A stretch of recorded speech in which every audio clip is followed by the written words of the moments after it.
আসসালামু আলাইকুম। বাকেরগঞ্জ যে একটি লাভ পয়েন্ট করা হয়েছিল আপনারা দেখতে পাচ্ছেন, বিগত কিছুদিন আগে একটি দর্শকদের জন্য একটু পর্যটক কেন্দ্রের মতো একটু বিকেলবেলা ঘোরার জন্য, সন্ধ্যার বেলা বসার জন্যে সেই লাভ পয়েন্টটি কিন্তু আজকের ভোররাত্রে এই যে নাবিল পরিবহন রয়েছে, লাবিবা নাবিল নয়, লাবিবা পরিবহন, লাবিবা ঢাকাগামী যে কোচটি রয়েছে সে কোচটি ভোররাত্র আনুমানিক ৩টা সাড়ে ৩টার দিকে এই পয়েন্টের উপরে এসে এভাবে আঘাত হানে, সাইক্লোনের মতো একটা তাণ্ডব করে।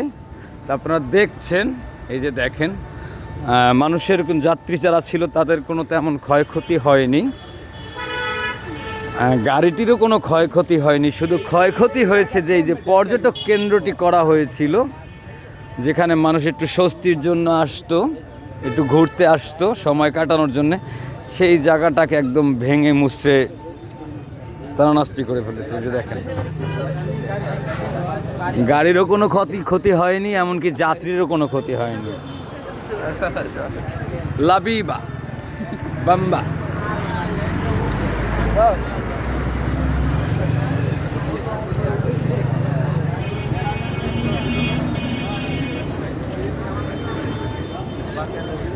ঢাকা থেকে কুয়াকাটা যাওয়ার পথে এই দুর্ঘটনা বাকেরগঞ্জ সঙ্গীত সিনেমা হলে।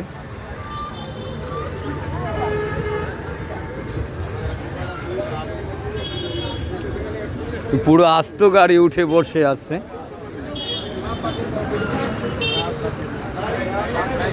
এই যে আপনাদের সেই সুপরিচিত সাংবাদিক প্রফেসর জাকির হোসেন গোমাদ্দার।